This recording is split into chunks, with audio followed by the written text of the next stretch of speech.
when y'all come up in here. Make sure you're hitting that like button when you come up in here now.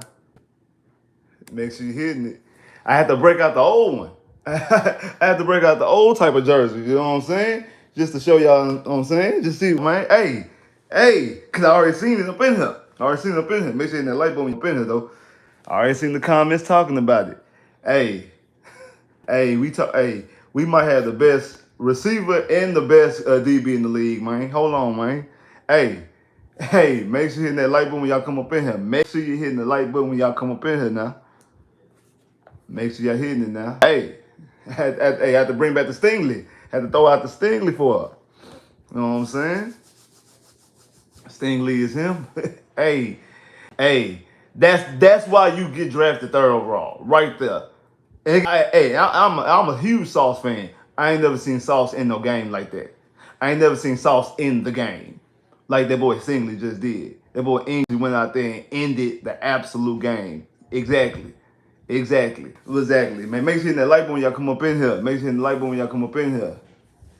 Now we need Denver to win. Hey, Denver gonna get the win. Denver gonna get the win. The Houston Texans. I posted on Twitter. I said in the live stream on Friday, and I posted on Twitter this morning that the Houston Texans will clinch today. The Houston Texans will clinch the AFC South today. Well, Texas win versus Miami, what they did, and also a Denver loss, a Denver win. I'm sorry, a Denver win against Indy loss, and that's what's gonna happen. Denver's gonna think they're gonna handle business. We're gonna clinch the AFC South, and also, be on the lookout for both Detroit and Philadelphia, because Detroit plays and Philadelphia is playing Pittsburgh, and if both Pittsburgh and Buffalo lose, that opens up a clear path. That opens up a clear path to the number 3 and the number 2 seed. A little bit more help when it comes to Buffalo, but Pittsburgh, their remaining schedule after the day, because they play Philly today. After the day, they go to Baltimore, host Kansas City, and then go to Cincinnati. That's their last 3 games after the day. They're gonna lose.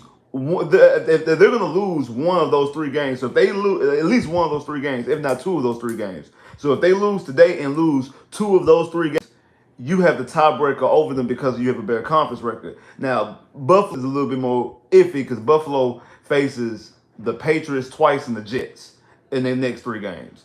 I think they could lose to the Jets, but I don't see them losing to the Patriots, but maybe they could. I don't know.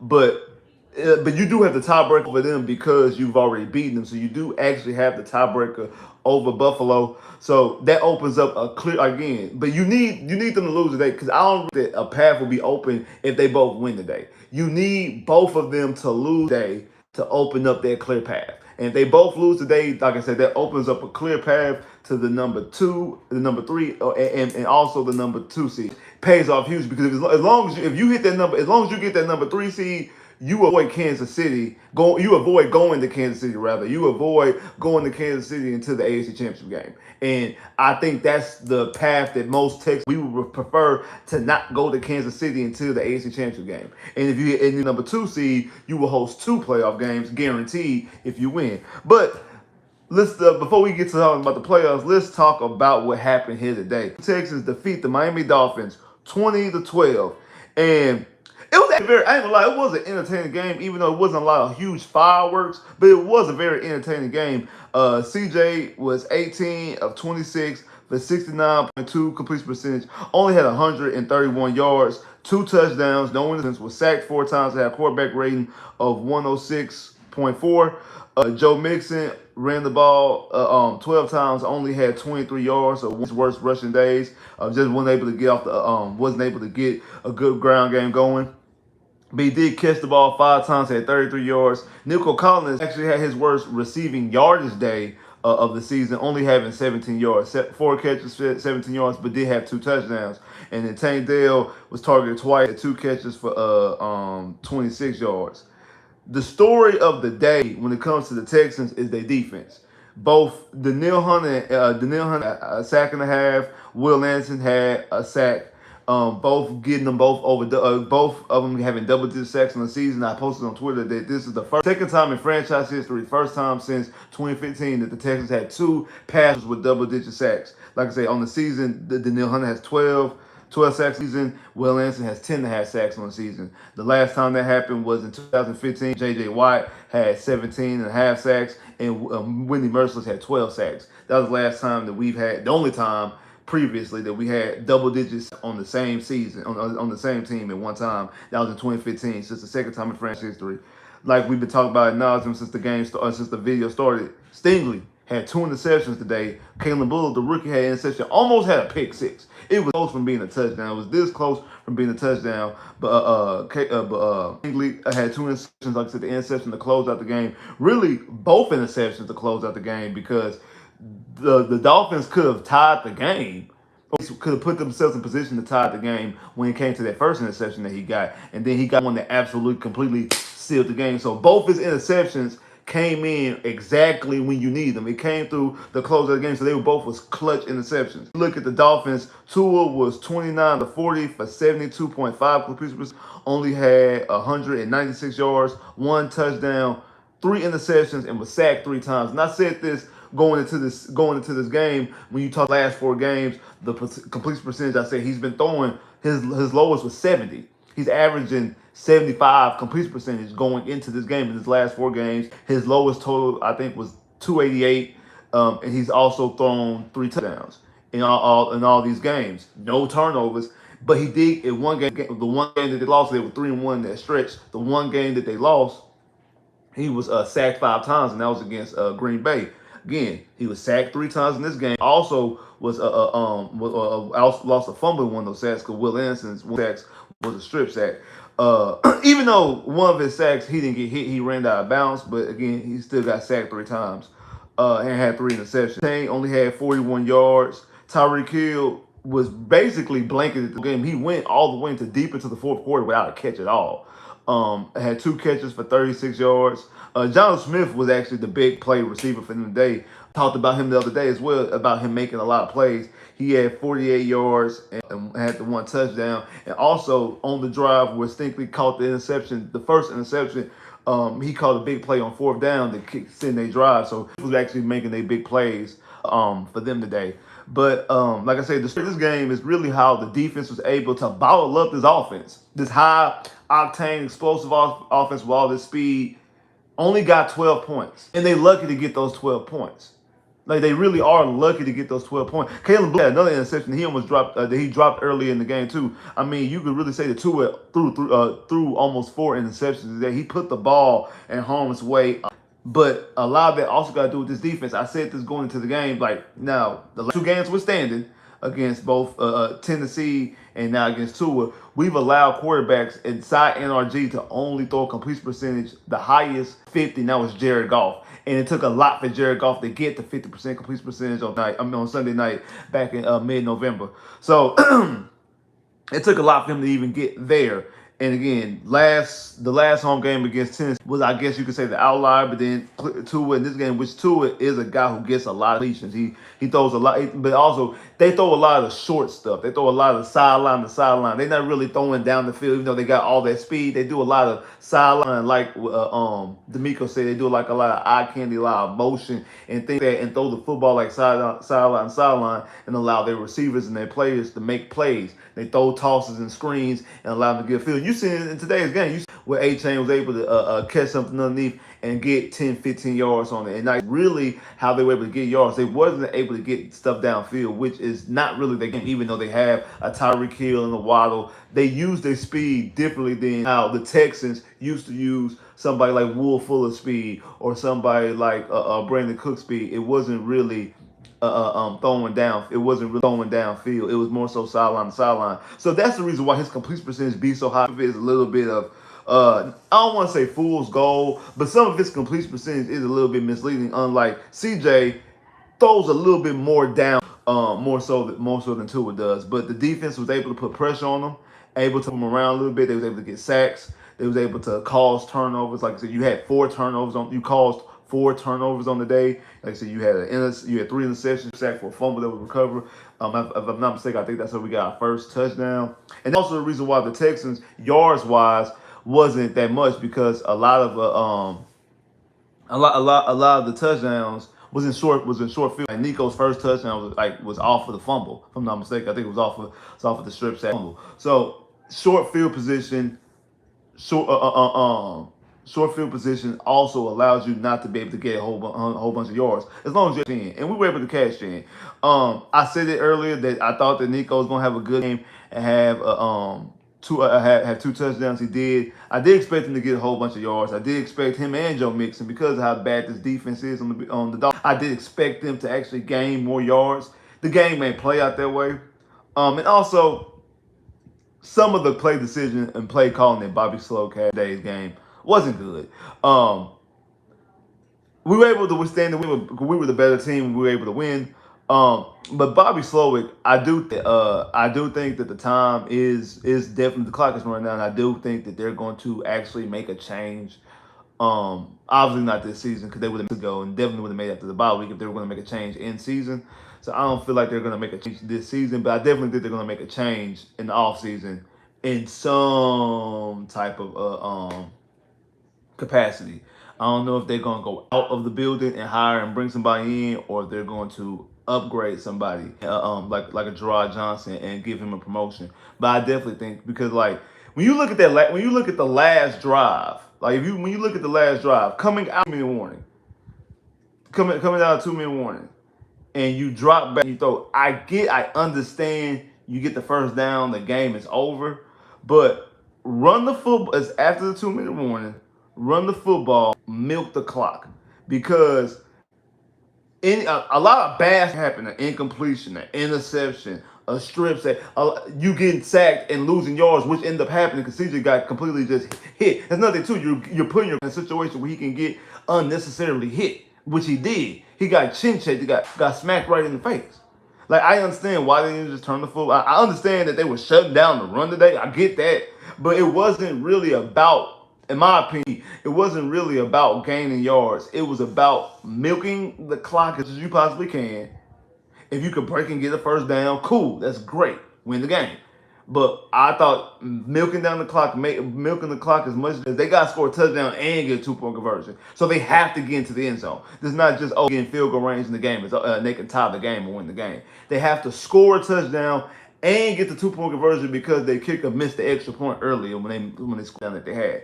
So, in my opinion, I thought it would have been best served to go there and run the football, milk the clock, punt the football, and give them the clock with less than a minute and a half. Give them as least amount of clock as they possibly can get. But it all for naught, because Stingley saved you. And I just seen somebody putting in the time about like Stingley all pro. Yes, I think Stingley is going to be all pro. I know I've been saying about this all as the season's been going along. Like, do we really have any all pro guys? Like, do we have any guys that are going to be all pro and Pro Bowl? Especially because somebody like Nico missing 5 games of the season. Nico definitely would have been an all-pro and Pro Bowl player. And he still could end up being a Pro Bowl player. He definitely would have been an all-pro Pro Bowl player if he would have played the full 5 games. CJ hasn't been playing Pro Bowl stats this season. Let's be honest. But Will and the both, I feel like both of them will get all-pro statuses. I don't know if Joe Mixon's played well enough to be an all-pro, but there's so much good running backs, because you got, I think that Saquon's going to be first team, and then you have Derrick Henry going to be second team. Now, there is a room for a flex player, so he could potentially get that flex position. Potentially, he could end up getting that flex position as all-pro, but then another receiver or a tight end can sneak in there as well. But I do think that that's opened up avenue for him to be able to get an all-pro bid from that flexing.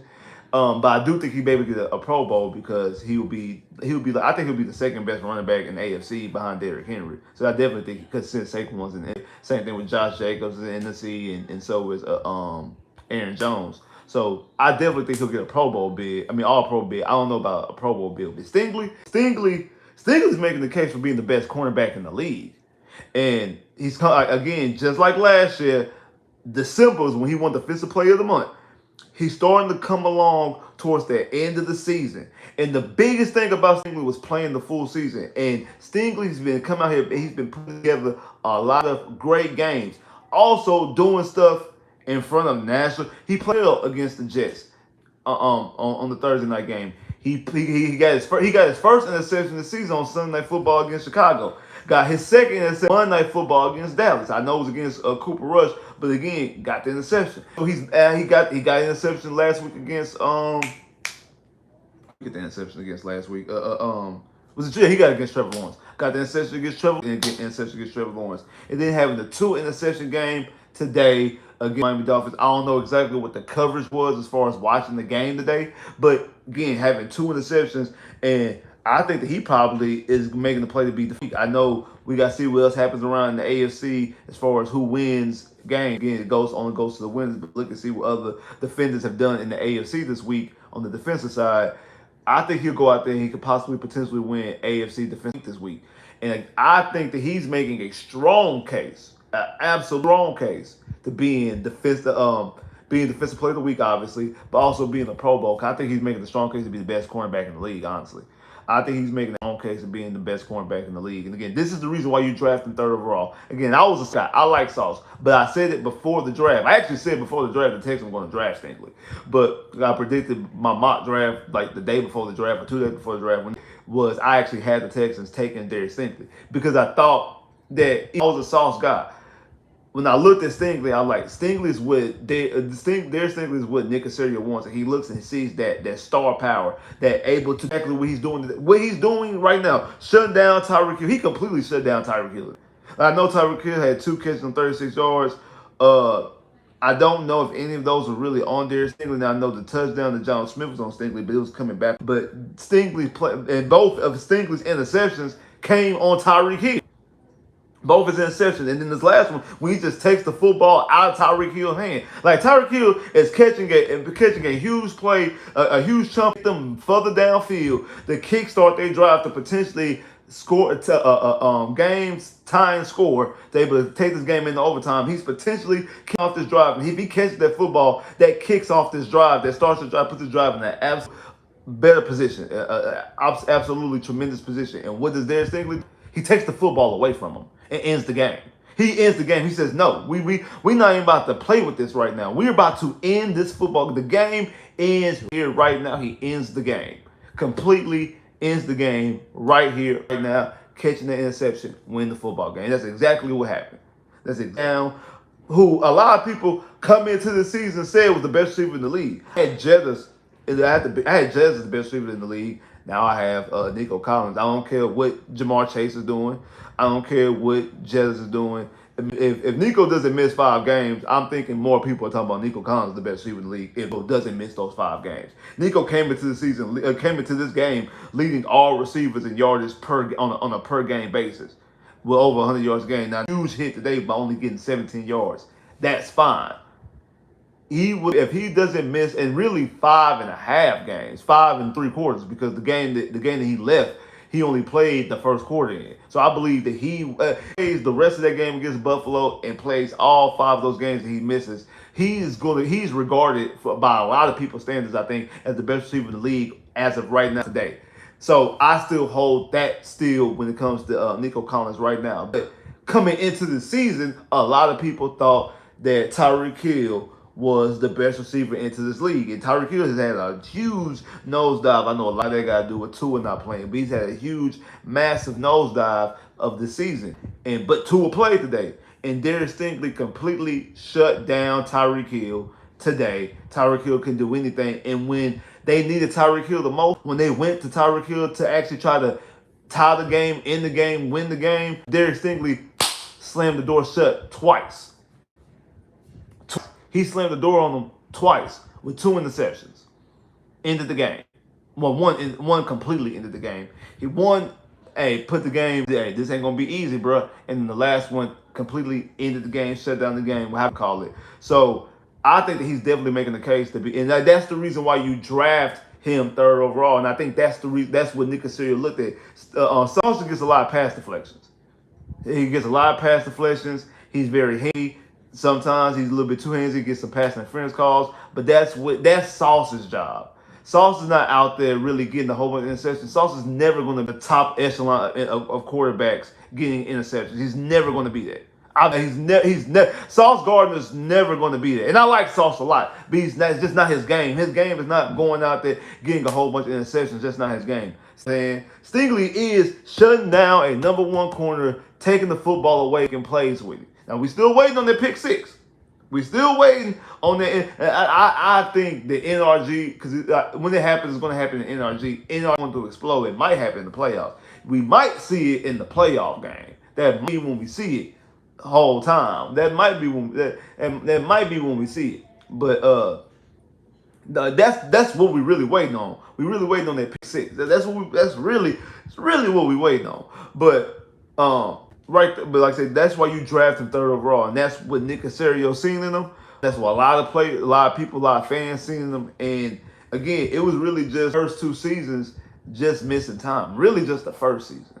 Because even last year, like I said, when he came back off of his injury, he showed you exactly out the gate and played and showed you why.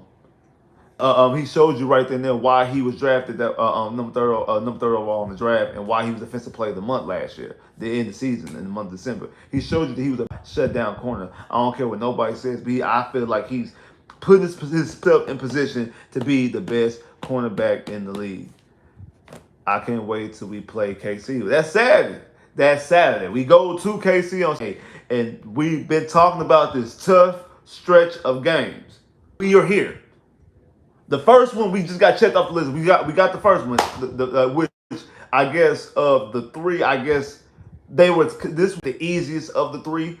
I know a lot of people actually kind of forgot about it as the season moved on. Tua was gone, and we didn't know if Tua was even going to be in this game. But obviously Tua was in the game, and Texas came out there and got the win. So now the two toughest of the schedule as far as conference wise, as far as because the best team on our schedule, we've already played them, and that's the Lions, and we stood toe to toe with them. That was the best team that we played. And again, I thought that was a tough stretch that people kind of glossed over. That Packers to Lions game, we get the Packers, Indianapolis, the Jets short game on short week, and then end off with Detroit. I thought that was just as tough of a stretch of 4 games as this last stretch. Like, I know you had the Jets in the midst of that. I thought the Jets was going to be a tough team. We ended up losing to the Jets, by the way. But also on a short week, I thought that also had factored into it as well. Indianapolis is a divisional game, and again, a team who's obviously they're still in the midst. They need a lot of stuff to break right because now the man number is 1. So even if Indy wins today, the Texans win a game and they win the AFC South.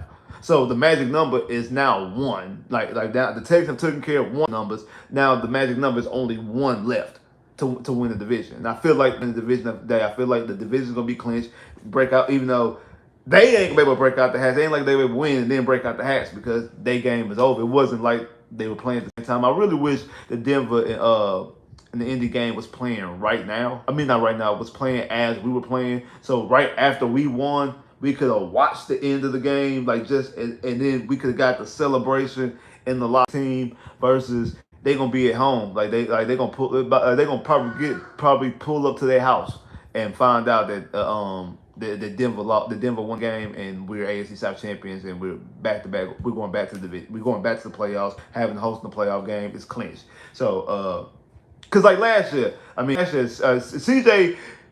CJ and D'Amico both have yet to be able to celebrate winning the division.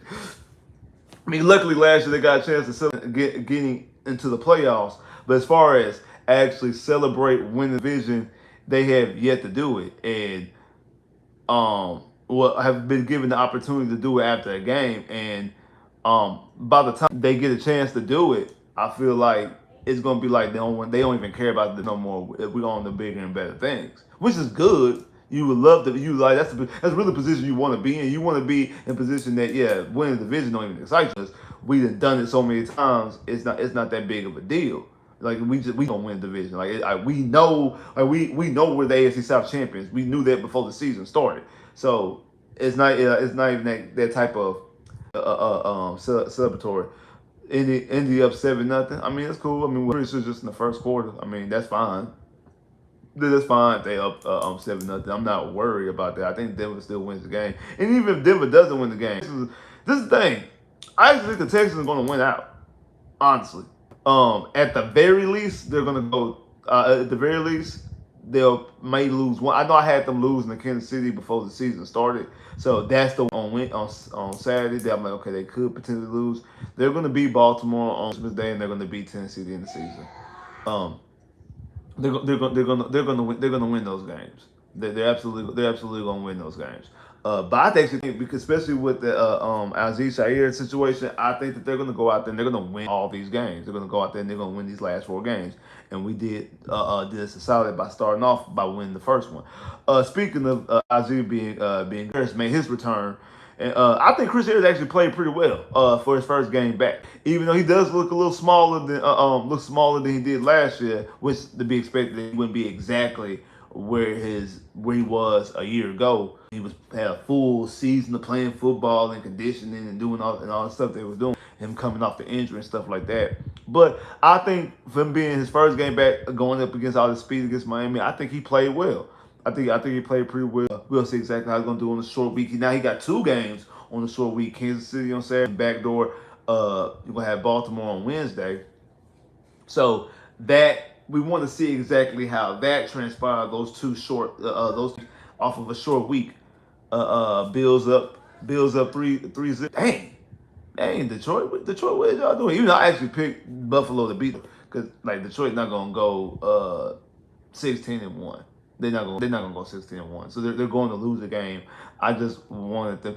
I would have liked them to lose a game against Green Bay last week. I would prefer them to lose that game, but it is what it is. And actually, they need to win, because they could lose. They in jeopardy of losing home for the advantage to Philly. Cause Philly's still in the mix to win home for the advantage, and they still in the mix to lose the division, because Minnesota got 2 losses. I think Minnesota got 2 losses, and they still got to play Minnesota. So if Detroit loses to Buffalo, Minnesota beats Detroit, Minnesota gets back in. Minnesota takes the division, the lead. So because they have a better record. So yeah, they need to win some games. Hey, they can't just sit on their hands and be like, hey, they can't just sit on their hands. Hey, this is an AFC game. We ain't gotta win it. So no, Detroit, what is y'all doing? Dan Campbell, what is you doing? Go out there and win the game. Philly, what's going on in Philly and Pittsburgh? What's going on now? I needs to know. Like I said, because if Buffalo win, you could just shut the door on the number 2 seed. If Buffalo win, you can shut the door on number 2. Philly up by 3. All right, appreciate you. You can shut the door on the number 2 seed. It's just you playing for is that you playing for the number 3 seed. You playing for the 4 or the 3 seed if Buffalo win, and even if Pittsburgh beat, Pittsburgh got 3 tough games that they could potentially lose all 3. But you only need them to lose 2. You only need Pittsburgh to lose 2 games of their last 4. You just need them to lose 2 because they already got 3 losses. So you just lose 2 games. So they still got 3 tough games that I can see them losing 2 of the 3. So Pittsburgh wouldn't be out of the woods yet, just because they beat Philly. But Buffalo, I don't see Buffalo losing. Buffalo have to lose 3 of their 2, huh? No, Buffalo's lost 3 games. So Buffalo, same thing. Buffalo have to lose 2 of their last 3 if they beat Detroit. And like I say, it's against New England and the Jets. They're not losing 2 of those games. They only gonna, if they lose anything, they lose 1. They're not gonna lose 2 of those games. So if they beat, so like I said, Buffalo goes out there and beat Detroit, you can forget about. I always say you can forget about the number 1 seed. You can forget about the number 2 seed as well, and but you forget about number 2 seed as well, and you only playing for 4 or 3. And again, I want to avoid going to Kansas in the second round. So if the Texans or I put it like this: if the Texans are 4 seed, if the Texans do end up if the Texans end up being the 4 seed, I want Buffalo to win the number 1 seed. I don't want Kansas City. I don't want because again how the playoffs work, the lowest ranker goes and plays the highest rank. I would rather go into Buffalo in the second round than go into Kansas City in the second round. I don't want to go. It's not even I'm afraid of Kansas City. I just don't want to go to Kansas City in the second round. I just don't want to be in Kansas City. Let me get to Kansas City in the AFC Championship game. I'd much rather I would much rather be the 2 seed and have to host the division game. And also, I would much rather be the 3 seed and have to go to Buffalo, be the 4 seed and have to go to Buffalo, or be the 3 seed and hope that somebody else upset somebody and you fool around and get another playoff. You get another home playoff game. So that's what I would prefer, me personally. But like I was saying earlier though, today's game was a D'Amico Ryans game coming off the bye week, able to show exactly what this defense. I've been saying it for a while, and I said this I think after what game was it? Was it the Bills game? I'm not the Bills game. I'm trying to think. Was it the Jets game, or was it the It was the Jets game. It was after the Jets. It was before the Jets game that I talked after that was going to be that this Texans team has the Texans defense is a championship level defense. That this Texans defense was a championship level defense. That was going to be the narrative after the game, and it didn't work like that. Obviously, 3 consecutive touchdowns on 3 consecutive drives in the second half, big plays at that. That's what I thought back in October, that this team is the Texans have a championship level defense, and I think they keep showing you that, especially the way they're able to turn the football over. I think they're 7th in the league in turnovers, second in interceptions. Is a championship, and again, they're a championship level defense. I feel like even without turnovers. Because remember, these turnovers actually just start coming on late. It's actually amazing how many turnovers this team actually had, that they're 7th in turnovers and 2nd interceptions, because it took a while actually for the Texans to start getting turnovers. I don't think the Texans didn't start getting turnovers until that New England game. I know Bullock had an interception in week 1. Lassiter and Stingley both had an interception in week 2. And after that, against Minnesota, against Buffalo, against Jacksonville, turnovers at all. It wasn't until Patriots game where in the Patriots game when you had what's his name, Drake May threw 2 interceptions. He got strip sacked, and then they had fumbled, and then you go up against You go up against Jordan Love. He throws 3 interceptions. Then you get an interception against his name. What's that dang? Or you get an interception against AR. Then we all know the 5 interceptions against Jared Goff, and then you got the interceptions and the fumbles against Coach. Then you get the interception against Locker. I'm not Locker. I said against Levis. Like, then we start getting these turnover games and stuff like that. But that was the one thing we kept on talking about, how this team was leading in pass rush and getting to the passer, but they wasn't getting sacks. And even though we were leading the league in hurries and rushes and stuff like that, we wasn't forcing turnovers. We wasn't rushing throws, allow interceptions, because we only had 3 interceptions to that point. No fumble recoveries at that time, and we barely had sacks. And then it's like everything just clicked and switched to the point that we have two edge rushers with double-digit sacks. One has 12, another one has 5.5. And we still have 3 games left to go on the season. I don't care if it's an extra season. I don't care if it's an extra game. Take the extra game out. You still have 2 on the season, and you got 2 guys with double-digit sacks.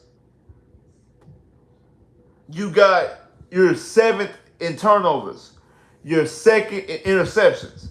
And the thing is, it didn't start off this. Like the first 5 games of the season, 6 games of the season, you didn't do that. You wasn't turning over the ball. You wasn't getting to the quarterback the first 5, 6 games of the season. It was very small and very minute. And then just the floodgates open, rush of turnovers and interceptions and sacks and fumble recoveries and things, just a flood of turnovers. But the thing is, the defense, even before that, was already playing well. They were having quarterbacks throwing 9 for 30. Quarterbacks for under 100, under 200 yards, barely 150 yards. Only getting a touchdown, if any touchdowns at all. We already were holding opponents to under 20 points. We were already playing a championship level defense. The problem was it didn't look like a championship level defense because of how close and tight the games were, because the offense wasn't anything. And even with the turnovers and the sacks and things like that, short field position, outside today when you were able to cash in and get points, and that's the reason why Nico Collins has 2 touchdowns off only 14 yards and 17 yards and 4 receptions. Has 2 touchdowns, 14 yards and 17 yards and 4 receptions. Has 2 touchdowns. CJ only has 131 yards and 2 touchdowns, and we were able to cash in on those short yards. But outside of that, they really wasn't making plays in the end zone and scoring points. And the defense wasn't perceived to be that level. This is a very good defense. The Texans have one of the best defenses in the league. Like I said, they have a championship level defense. If this offense could play anything like we thought they were going to be playing, Texans, I believe, wouldn't be 9-5 right now. The Texans would be no, it would be 11-1. What week we in? We in week this is 14. So yeah, so this is our 14. We would be, I say what? 4. I guess I'll say about probably. I think they have about 12 wins right now. They wouldn't be 10-4. I think that, because I think they'll win some more games. They wouldn't, because obviously I definitely would say they'll win that Titans game. I definitely say they'll win that. I definitely think that they'll win that game. Yeah, so I would say yeah, I'll say 12. I'll say 12-3. I mean, it would be 12-2. 12-2. That would be the record. If the Texas offense would play to the level that I thought they've been playing, 12-2, maybe 12-2. It wouldn't be 13-1. It wouldn't be 4-0. So it'll be 12-2, maybe 11-3 right now. That's what I feel like this Texan team could. I'm talking about because how good this defense is. Because this offense will play anything better than the games I could definitely tell you they'll win. They will won their Lions game. I'll give you 3 games right now. The Lions game, the Packers game, and Tennessee. That 3 wins right there. Well, we got 9 right now. 9, 10, 11, 12. That's 12 right there. That's 12 right there. That's 12 right there. If this offense, especially that Lions and that Packers game, because you should have won for those games anyway. You should that Lions and Packers game, you should have won regardless. No, even how bad the offense was playing, you should have won both of those. You had the football in both situations to end the game. The Lions game, the Lions game, you had to touch it. You should have kicked the field goal and won the game, but you missed the field goal. You gave the ball back to the Lions. The Lions did the kicking the game, win field goal, won the game. And also, if you came to that point, no way, if CJ doesn't throw the interception when he was throwing towards Tank Dell, if he looks and sees Tank Dell, that's 30-7 right there. That game is 30-7. It's 23-7 when CJ threw that second interception. If you go out there and CJ scores that touchdown, it's 30-7 right there. Not to mention, after that, the Texans and it wasn't Kamar last year, it was Kalen Bullock. Kalen Bullock got another interception like they didn't even score on that possession. See, we're up 23-7. CJ has a wide open Tank down the end zone. He throws, should be a touchdown. He catches he throws the interception. Detroit gets the football, and Detroit doesn't cash in because Detroit throws an interception to Kalen Bullock. And the Texans get the offense back, get the ball back, with the score still being 23-7. So offense played the way that I thought the offense was going to play coming into this season. They should have blew the doors off of Detroit. In that instance alone, just even as playing as bad as they've been playing, just in that situation alone, if he throws a touchdown, the Texans win that game. Same thing with the Green Bay game. They had the football. They had to try to isolate the game. We couldn't run the football correctly. If the Texans offense can get a score right then and there, and score a touchdown instead of kicking the field goal, the Texans win that game against Green Bay. So that gives you 2 wins right there. So that automatically takes you from 9-11 right then and there. And that's just playing the way they're playing right now. Let alone if they've been playing the level I thought they would have been playing coming into the season. That's all I'm saying. So I don't say that. I'm not. I'm not out here speaking hyperbole and nothing like that. I'm doing. I'm saying if the Texans offense was playing the way, like if the Texans offense was playing anything close to how the Bengals offense is playing right now, and I know Joe Burrow threw 2 interceptions today, but I know he threw 3 touchdowns. But I know if the Texans offense was playing to the level of how the Bengals offense has been playing all season long, the Texans will have 2 to 3 more wins right now. The way that the games have been going, they would have beat. So they would have beat both Detroit and Green Bay, respectively. They would beat both Detroit and Green Bay, respectively.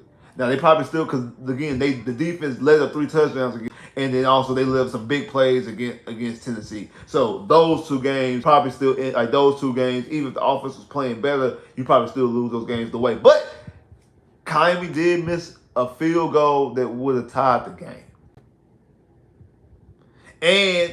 And Nico had the game touchdown call back. But I'm not even getting into that. You would have won Minnesota and Green Bay if the Texans offense played anywhere close to what they would be playing today. Those 2 games, definitely you would have won.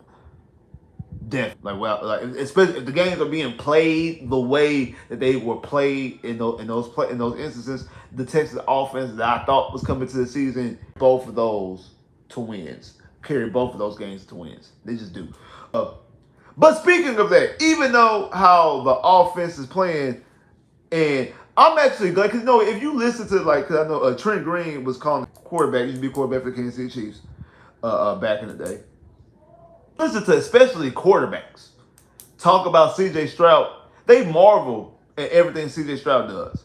They marvel at C.J. Stroud because again, they know all the little intricate things about playing the position. They notice all the small details, and when they look at, they notice all the small little details of the offense and how the quarterback is playing. I tell you, hey. Even though that might just have been a 4-yard pass, I mean, he threw 23 yards distance-wise, across body. That's 23 yards on the road. That is an impressive throw. You don't just make those throws. You gotta have impressive arm talent to make those type of throws. You see how he split those 2 defenders right there? He's able to fit in that tight window where only his receiver can make a play on the football.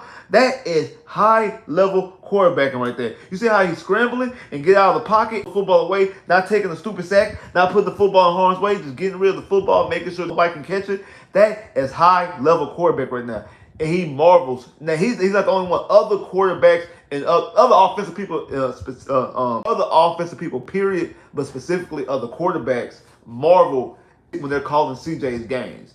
Even, I forgot what game that was when CJ had threw a couple of interceptions, or at least threw. I know he threw an interception. Having a good day statistically, because I think he had more interceptions than touchdowns. I think he threw an interception, didn't have a touchdown. I forgot what game it was. Was it the first Jazz game? No, it wasn't the first Jazz. It might have been the Tennessee game.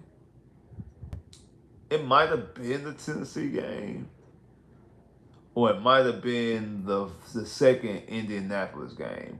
It was either the first Jacksonville game, the second Indy game, or the Tennessee game. It was one of those 3 games that CJ wasn't having the greatest day from a number standpoint. But, and I think you're right, I think it was the Tennessee game. I think if I'm not mistaken, I think it was what's that dude's name? Ross Tucker. I think so. It was because Ross Tucker called the Tennessee game. Cause I think it was Ross Tucker was marveling again, offensive lineman. Used to play for the Patriots and the Bills. I think. I know he played for the Patriots. I think he played for the Bills too. I know he played for the Patriots. He played for the Bills and the Cowboys too. But anyway, I know he's a former offensive lineman. He was talking about how, CJ just makes some good throws. I mean, when you look, it's only like 3 quarterbacks can make these type of throws. Like, just marveling. And I was like, why are you talking about CJ? CJ not having a good game. Because, see, most people, fans, and other people who just watch numbers, they look and see if guys have good seasons because they threw for 5,000, they threw for 50 touchdowns. Which again, I'm not throwing no shade because those are definitely numbers and that's high level quarterbacking as well. But if it's all about having numbers, I would say that Blake Bortles would be a top 5 quarterback because Blake Bortles was third in the league in passing yards and touchdowns. Now the Jags that season only won 5 games, but he had like 35 touchdowns. He had like 4,500 yards and 35 touchdowns. He's like third. He was top 5 in receivers. He was top 5 in passing yards and touchdowns. Jameis Winston threw for 5,000 yards and threw 33 touchdowns. Now he did throw 30 interceptions, but if it was just based off of that, these other guys will be thought of as better. But they look at all the small things, all the small details of the position, and that's why they all of them. That's the reason why people were saying that CJ was playing at a top 5 level last year. It wasn't because CJ had led the league in yards or led the league in touchdowns. No, it was because he only had like 4 or 5 interceptions, whatever it was.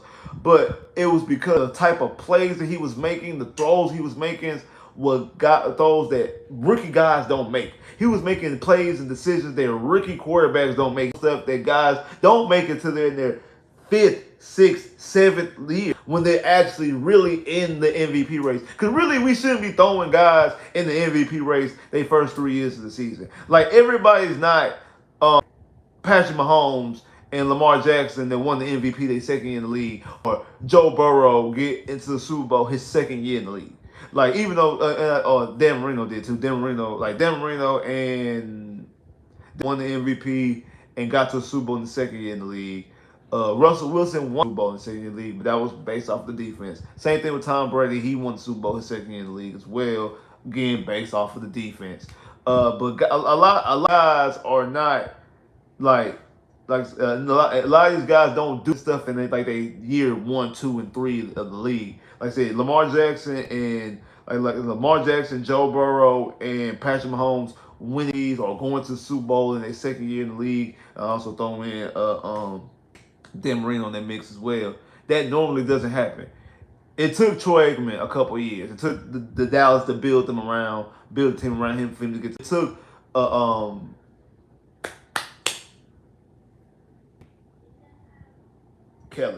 Jim Kelly. It took Jim Kelly. It took Jim Kelly a couple years. Actually, it took Jim Kelly almost a decade because Jim Kelly was drafted in '84. I know he played with like 2 years. He drafted in '84. It took him 2 to 3 years to play in the NFL because he played in the USFL. He played in the US. He played for the Houston Gamblers in the US because he didn't want to play in Buffalo. So I don't think he started playing until like 86, 87. And still, he didn't get to the Super Bowl until 90 because they went to 4 Super Bowls. So 90, 91, 90. Yeah. So he didn't get to the Super Bowl until 90. So it took him. So even if he started playing in the NFL in 87, 88, 89, 4 years to get to a Super Bowl. It took him 4 years to get to it. It took Troy Aikman when was Troy Aikman drafted? Troy Aikman was drafted in 89. Drafted in 89. 89, 90, 91, 92. It took Troy Aikman 4 years to get to a Super Bowl, and they actually won and won three in a 4 year span. It took them time. It took Peyton Manning was drafted in '99. It took Peyton Manning all the way to 2006. It took Tom Brady almost a decade to get to a Super Bowl. John Elway, John was drafted in '94, and I think he went to Super Bowl in '9. He was drafted in '84. Elway was drafted in '84, and I think he went to Super Bowl in Did he go 86 or 87? I think he went. He went to 3 in the 80s. 89, 87, and I think 85. No, not 85. No, it was 85 because actually they weren't drafted in 84. They were drafted in 83. I take that back. Elway, Marino, and Kelly were drafted in '83. It's the '83 draft. I believe they were drafted in '83. But I know Elway went to 3 Super Bowls in the '80s and got blown out in all 3 Super Bowls. Dang, Bill scored again. But I know he got drafted. I know he got drafted. I know he went to 3 Super Bowls in the '80s. But my point is, way into '89. I mean, it took him all the way to '98 to win a Super Bowl. It took him. He was in the NFL for over a decade before he finally won a Super Bowl. Now, that's an extreme situation. It took him so long because he won Super Bowl at the back end of his career. At least these other guys won Super Bowl outside Jim Kelly and then didn't win Super Bowls. Won Super Bowls in the prime of their career. But the thing is that everybody don't just go and win the Super Bowl just instantly. Everybody on MVPs instantly. We've had rare situations. We've had rare situations. Like I said, where it comes with Patrick Mahomes, who I think is making the push to be the greatest of all time. It's gonna be hard for him to surpass Brady, but he's making the push, obviously. Lamar Jackson, who we just never see. I mean, really, Lamar Jackson should be in the MVP race right now. I think the Ravens not win division, and I think this will be fatigue. How they always talk about the fatigue of giving somebody an award. Like this could be a year that they don't want to give somebody an award because they tired of giving it to him. Even though I think that Josh Allen is playing out of his mind. Josh Allen does deserve it. Like Josh Allen actually deserved the MVP this year. Unlike last year when Lamar Jackson didn't MVP last year. Like the MVP last year should have went to Dak.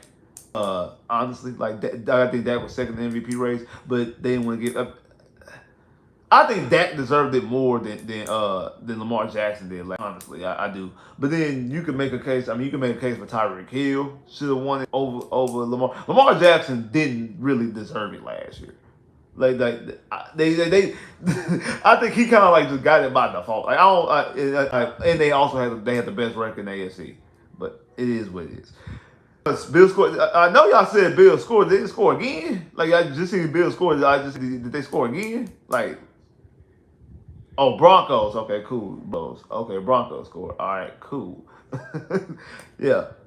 I'm like the Bills. I mean, the Bills score again. Like I said, if the Bills win, which I actually had the Bills winning. I mean, that's what I had. I had both. I actually had both the Bills and both the Bills and Pittsburgh winning.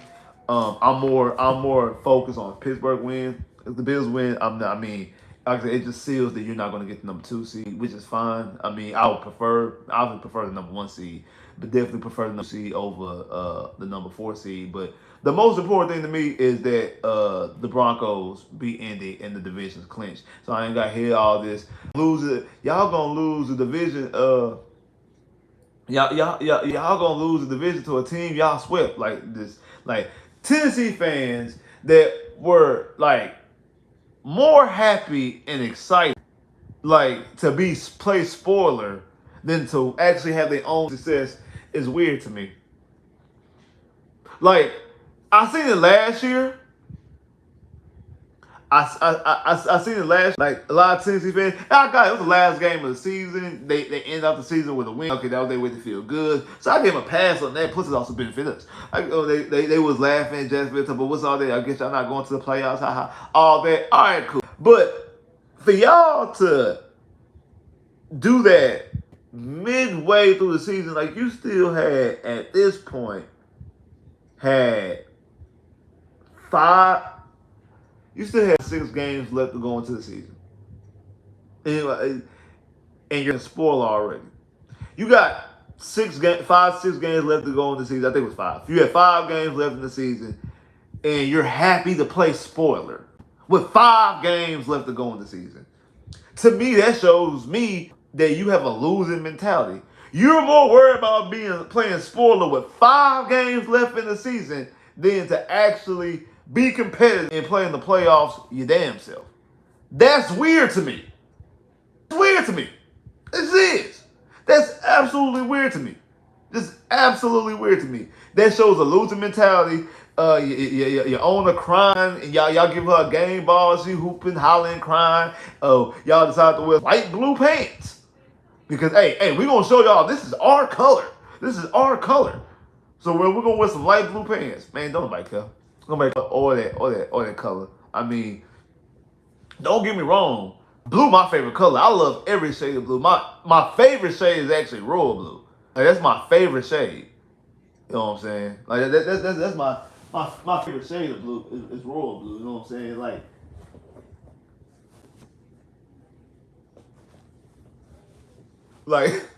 this is my favorite shade of blue right here. Like this right here.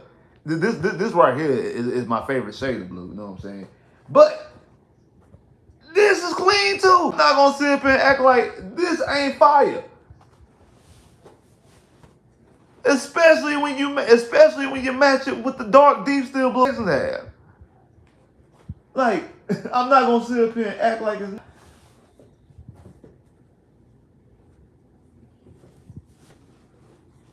I mean, I'm not gonna say that. Oh, that's black ass. My bad. That's the wrong hat. I know when I picked it up. This is the one I'm looking for. Like, yeah. Like, I love all shades of blue. You know what I'm saying?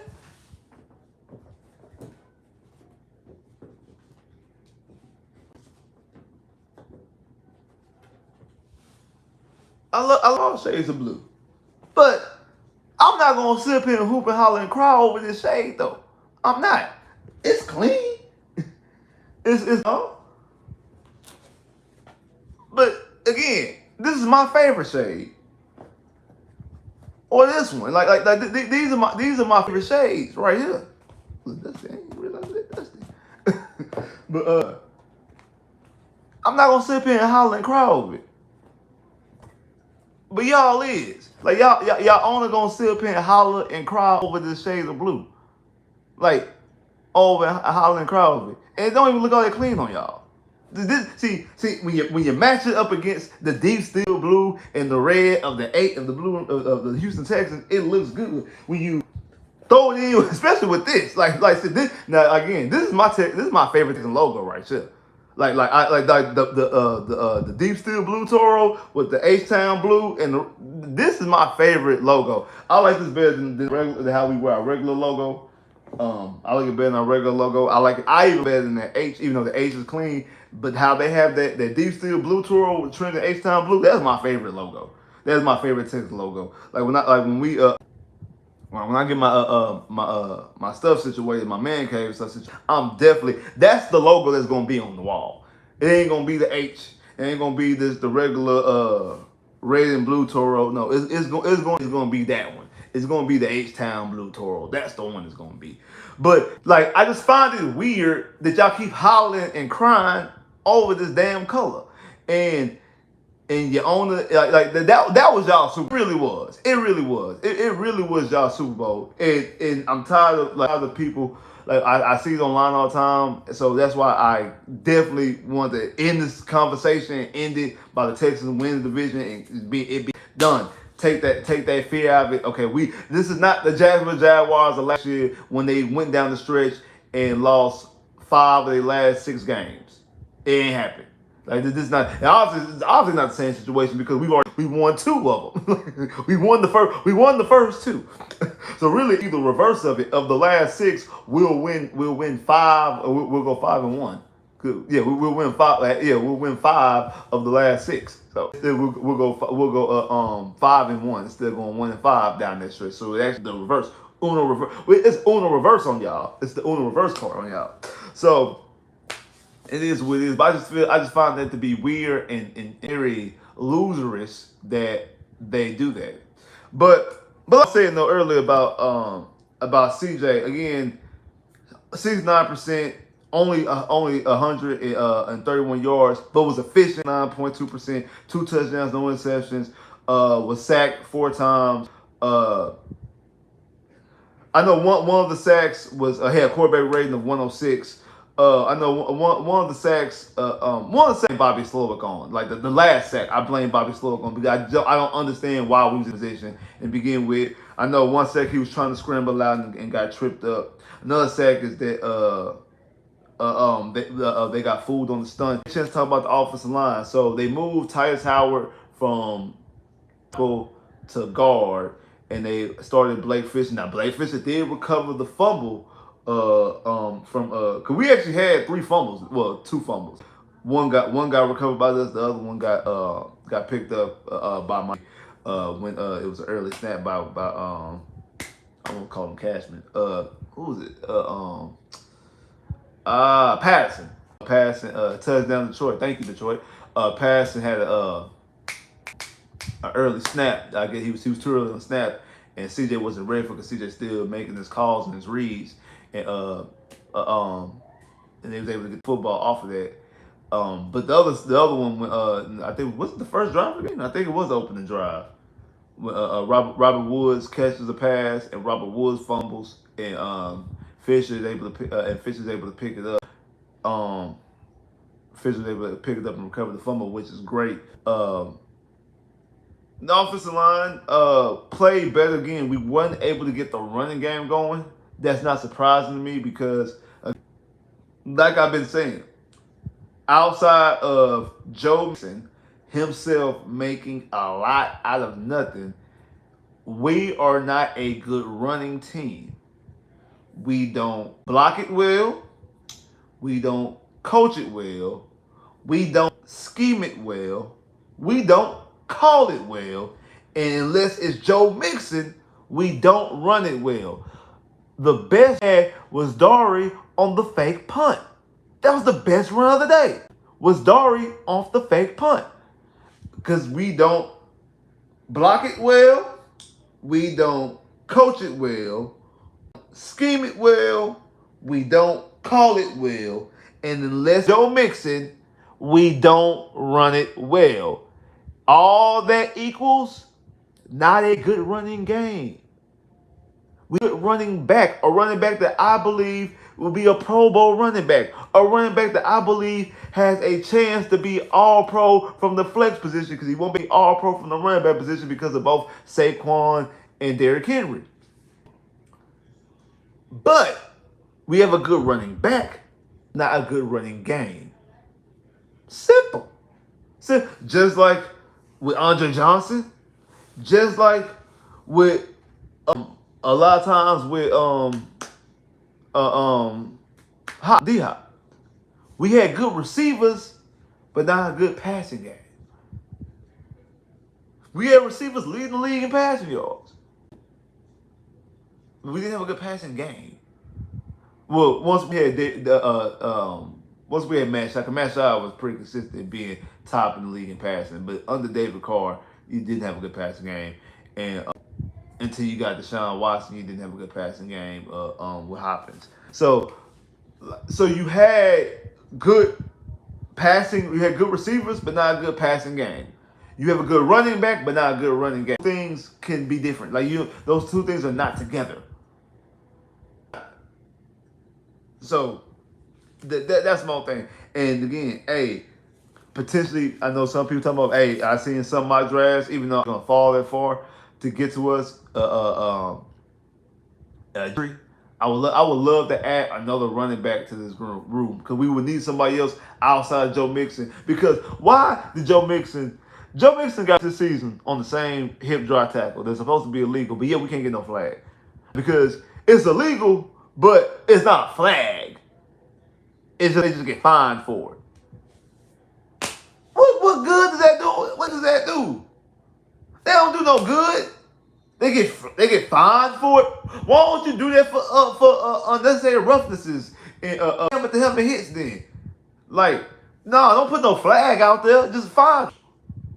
Just fine them. Cause remember, if you want to get the players, that's what hurt players most in their pocketbooks. Get to their pocketbook. Okay then, yeah, exactly. Players in their pocketbooks. Don't hurt the fans and their experience. Let us be able to watch the game and enjoy the game. We want to just find the players there. Like come on now. Like if you gonna do it for that, you should do it for all your unnecessary roughness penalties and stuff like that. All those penalties should just be fined and not flagged. No, so you fine and flag those. Fine and flag this one too, because Joe Mixon got hurt twice off of it. First time he missed 3 games, and then this one he was in and out the game. I do think that's also of him not able to run the football. Also, Bobby just abandoned the run. Like the first drive, the high pace of it, we were able to move the football. But I'm saying that in the midst of the drive, so we just not gonna run the football? So we just not. We just not gonna give the football to. I mean, we was getting the football to Mixon because Mixon was catching it in space. Mixon had what 5? He was targeted 6 times, had 5 catches for 33 yards. But we're not gonna turn around and hand the football. He's just not gonna get the football to him. We just not gonna run the football. That's what we're gonna do. We just not gonna run the football.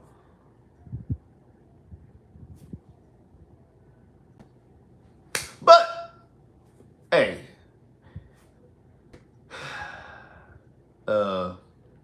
we'll see.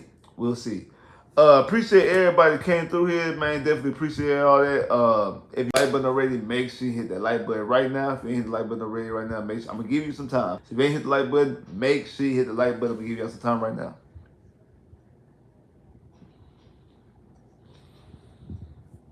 If you make sure you hit the like button, give you some time right now.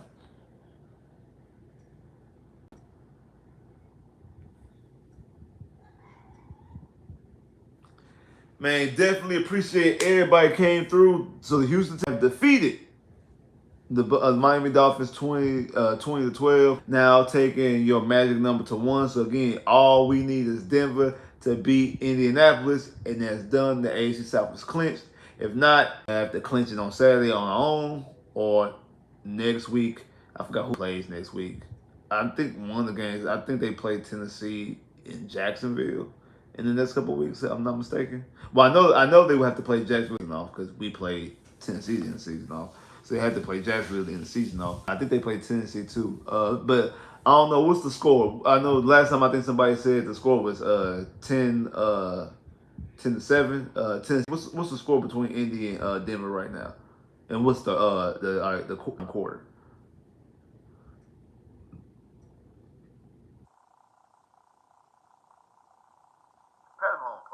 On Saturday. Like, don't, and also don't celebrate injuries. Please don't. I couldn't stand that last year with Trevor Lawrence, and then like right after that, like CJ had a concussion. Like, don't do that. Don't celebrate it.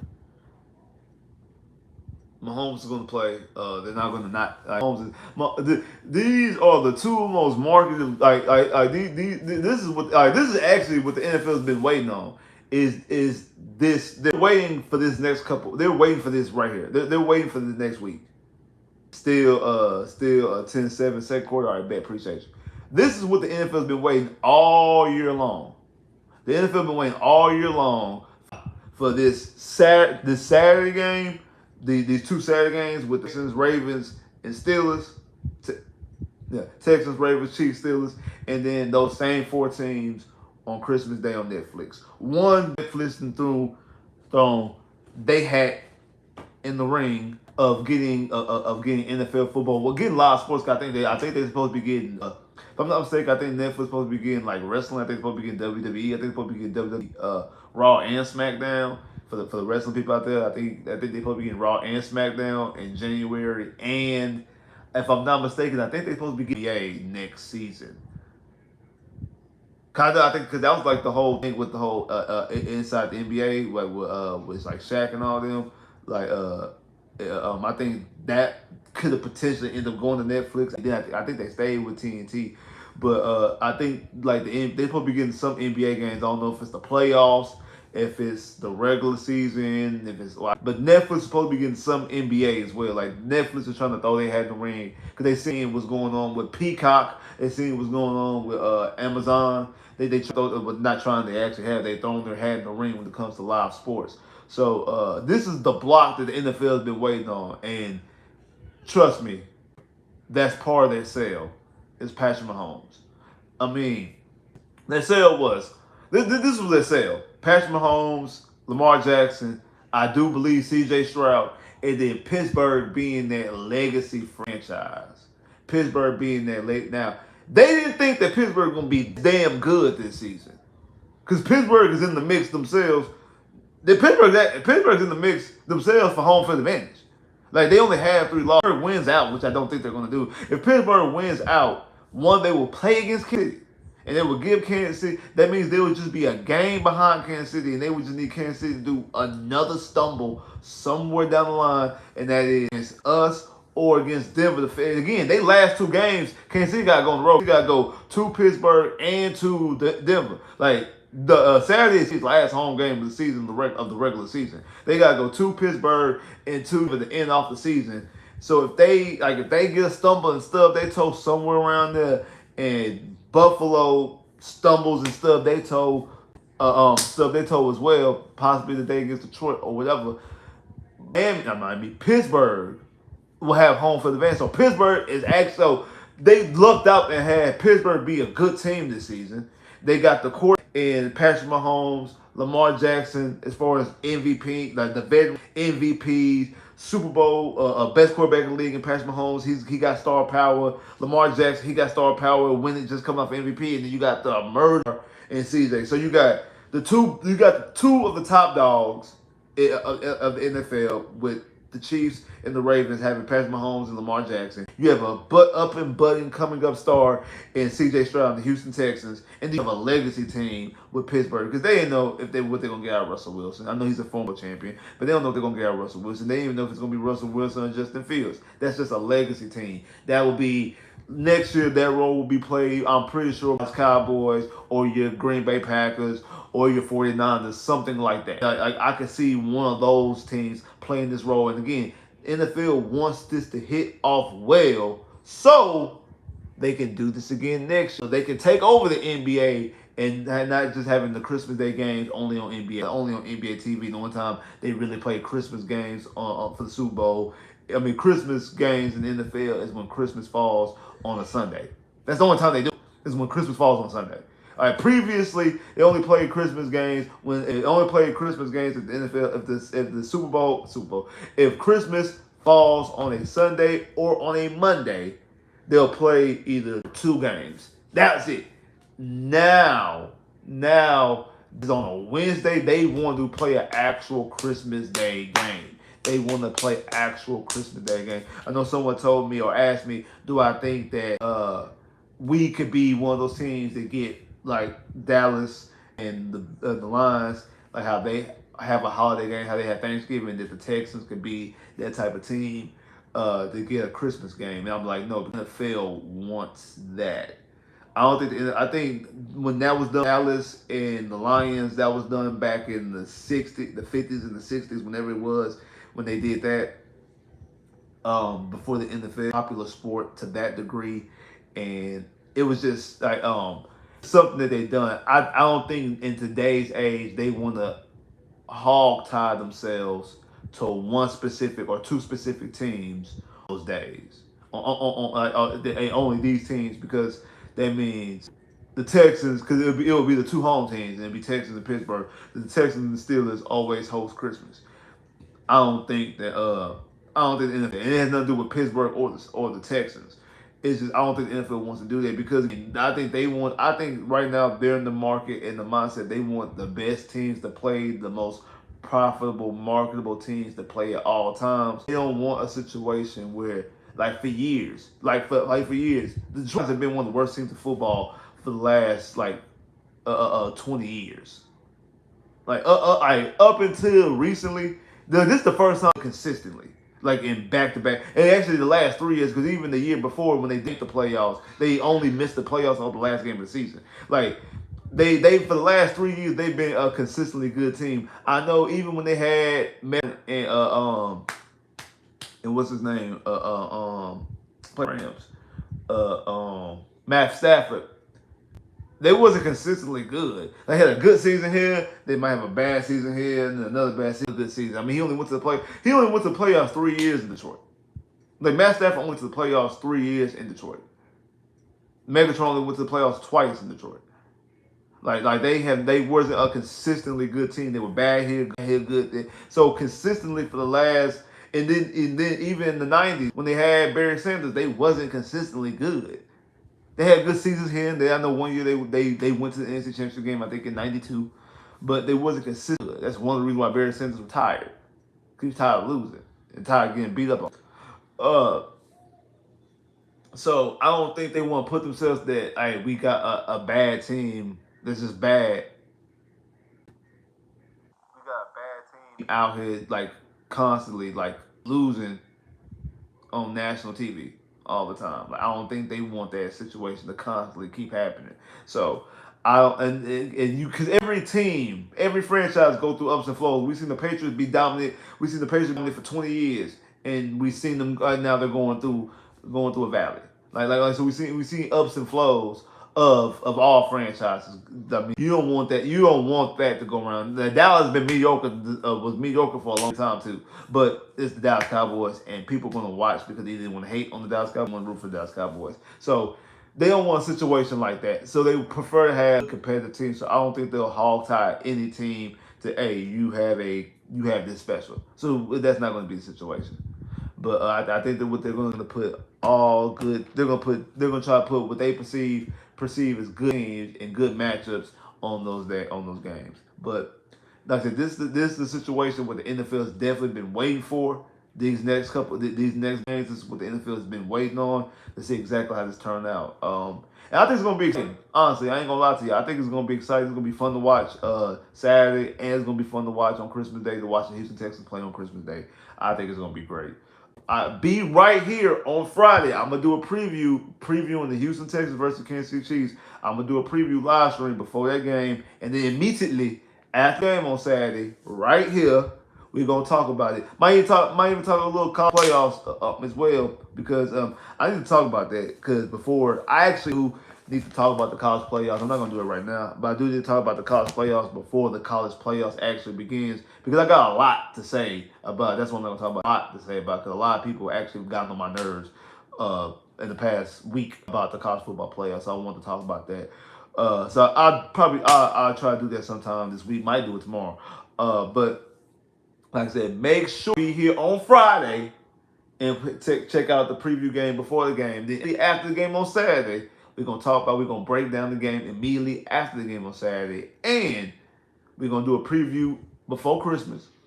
We're gonna do a live stream after Christmas. Like I said, shout out to everybody that came through here. If you ain't hit the like button already, make sure you hit the like button. Shout out to everybody hit the like button. Definitely appreciate that. Click that bell, get more videos.